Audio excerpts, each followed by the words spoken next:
안녕하십니까. 반갑습니다. 끈기코치TV 구재선입니다. 이번 시간에는 은퇴 후 경제적 자유에 대해 이야기하도록 하겠습니다. 이번 주제는 베이비붐 세대를 포함해서 우리나라의 은퇴 준비도가 매우 미흡한 상태입니다. 오늘은 그런 이야기를 한번 해보도록 하겠습니다. 강의에 앞서서 빨간색 구독 버튼 꼭 부탁드립니다. 오늘 이야기의 순서는 먼저 부자가 되고 싶다면 대박 투자를 하라. 그리고 부자의 기준은 사람에 따라 다르다. 경제적 자유를 이룩하는 세 가지 방법. 노력, 시간, 인내가 경제적 자유의 요소이다. 이런 순서로 이야기할까 합니다. 노후에 경제적 자유를 누리려면 여러분들 얼마를 모아야 된다고 생각하십니까? 한국재무심리센터 신성진 대표의 내용을 중심으로 이야기를 나눠볼까 합니다. 저도 은행에서 오랫동안 근무한 사람으로서 공감하는 부분이 많아서 여러분과 공유하고자 합니다. 많은 사람이 부자가 되고 싶어 합니다. 부자가 되는 방법에 대해서 써놓은 책도 매우 많습니다. 세상에 쉬운 일이 별로 없습니다. 투자 전문가를 만나서 성공 스토리를 들어보고 책과 강의를 읽으면서 좋은 주식을 선택하고 좋은 투자 섹터를 발견해서 매수 타이밍을 찾는다는 것이 결코 쉬운 일이 아니라는 것을 깨닫게 됩니다. 많은 공부를 해야 하고 늘 정보에 아주 민감하게 움직여야 되고 돈의 흐름을 놓치지 말아야 하는 것이 전업 투자자가 아닌 상황에서 결코 쉽지 않다는 것만 확인하게 됩니다. 그렇다고 우리가 포기할 수는 없습니다. 우리는 경제적 자유를 이룰 수 과연 있을까요? 조금 시간이 걸리기는 하겠지만 누구나 경제적인 자유는 이룰 수가 있습니다. 다음으로 부자의 기준은 사람마다 다릅니다. 어떤 사람은 10억 원이, 어떤 사람은 100억 원이 있어야만 부자라고 생각합니다. 10억 원을 벌어서 부자가 됐다고 생각하다가 20억 원, 아니 50억 원 부자를 만나면 초라해집니다. 그랜저를 샀다가 벤츠를 보고 왜소해집니다.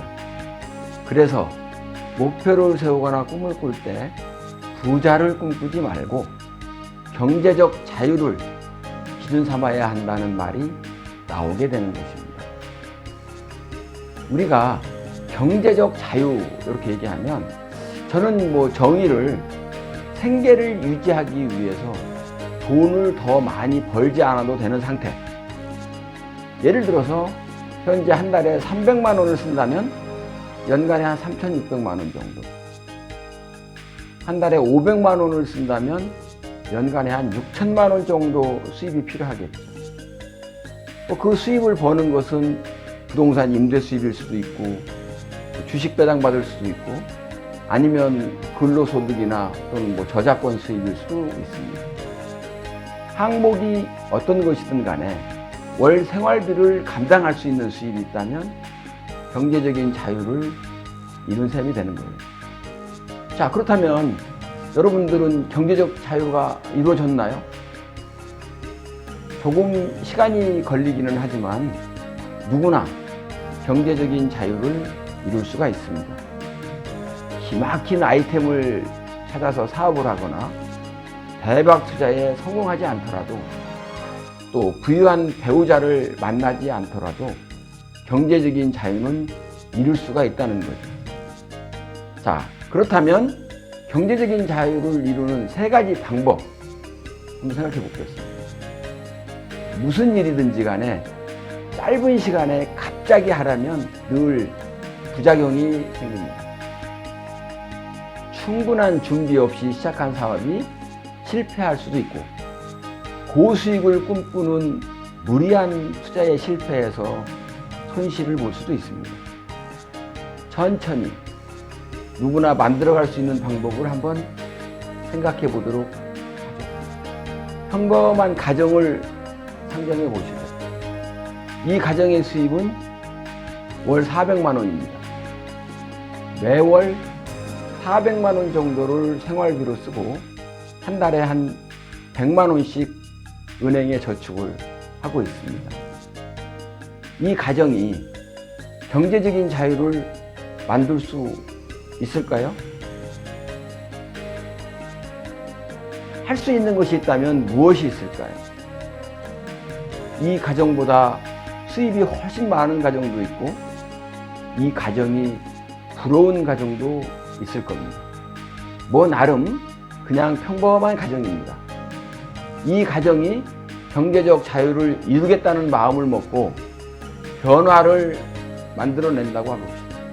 먼저 부업을 좀 더 하든지 아르바이트를 하든지 가족이 힘을 합쳐서 한 50만 원 정도를 더 버는 겁니다. 그러면 수입이 500만 원에서 550만 원이 되겠죠. 그리고 지출을 조금 줄입니다. 한 50만 원 정도 줄여서 350만 원 정도를 씁니다. 그리고 연 이자가 지금 현재는 뭐 1%도 잘 안 되는데 저축은 조금 자제하시고 투자를 생각해 보는 겁니다. 그래서 오늘은 투자 수익률을 한 6% 정도 잡으면 어떤 변화가 만들어지는지 한번 보도록 하겠습니다. 저축한 돈을 쓰지 않고 계속 은행에 저축을 해 나간다면은 10년 뒤에는 1억 2천만 원, 20년 뒤에는 2억 4천, 40년 뒤에는 4억 8천만 원이 만들어질 겁니다. 그래서 40년 뒤에는 4억 8천에다가 이자까지 보태서 한 7억 원 정도 될 거예요. 그런데 사실 여러분들 생각에 7억 원은 경제적인 자유를 이루기에는 조금 모자라다고 생각을 할 겁니다. 그래서 아까 말씀드렸던 것처럼 저축액을 2배로 한번 늘려보는 거죠.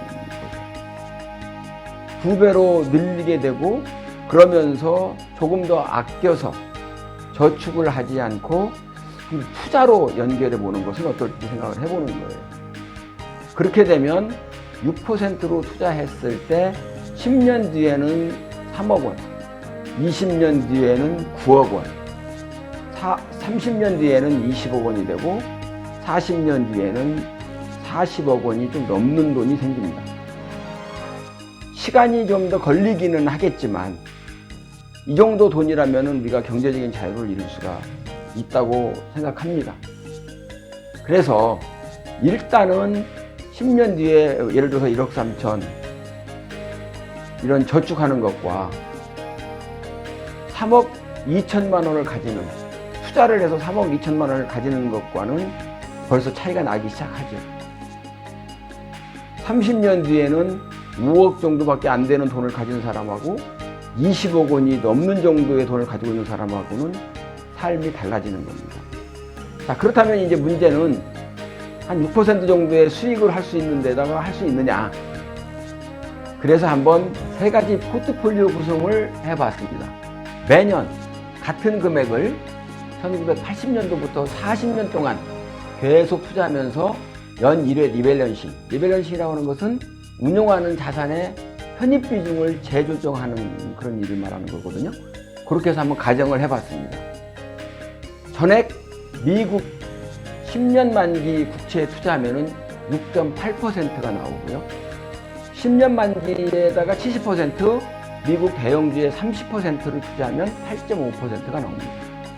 미국 10년 만기 국채에다가 50%, 그 대형주에다가 50%를 투자하면 연 9.4%의 수입을 거둘 수가 있는 겁니다. 6%는 결코 과장되거나 무리한 수익이 아닙니다. 노력과 시간과 인내가 경제적 자유를 만들어 줄 수 있습니다. 조금 더 벌고 조금 더 지혜롭게 아껴 쓰고 조금 더 효과적으로 불리면 된다는 겁니다. 자, 물론 지금 제가 좀 전에 말씀드렸던 내용은 과거에 적용해 본 것을 한 것이기 때문에 현재에도 이 성과가 무조건 난다, 장담할 수는 없습니다.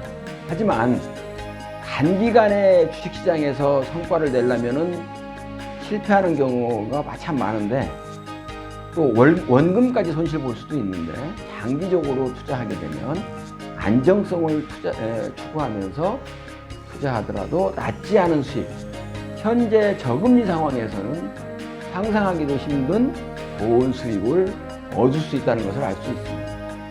결국은 노력과 시간과 인내가 경제적인 자유를 만들어 줄 수 있습니다. 조금 더 벌고 조금 더 지혜롭게 아껴 쓰고 또 효과적으로 굴린다면은 훨씬 더 좋은 결과가 나올 겁니다.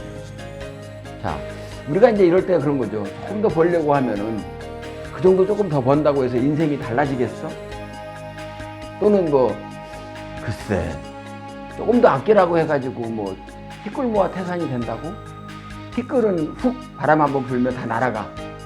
이러한 비웃음에 우리들이 좀 무너지는 경우가 참 많습니다. 그리고 더더군다나 10년, 20년은 오지 않을 것 같은 참 장기 투자라서 좀 재미가 없긴 합니다. 그래서 부자와 경제적인 자유와 점점 우리가 멀어지게 되는 겁니다. 천천히 누구나 할 수 있는 방법으로 과한 욕심이 없이 투자한다면은 생각보다 높은 수익으로 장기적으로 얻을 수 있고, 또 여러분들은 경제적인 자유를 누릴 수 있을 겁니다. 저는 여러분들이 제가 말씀드렸던 것처럼 경제적인 자유를 꼭 누리면서 살 수 있었으면 좋겠습니다. 오늘은 중앙일보의 기사 내용을 참조해서 말씀드렸습니다. 모두 다 이해 다 가셨죠? 감사합니다.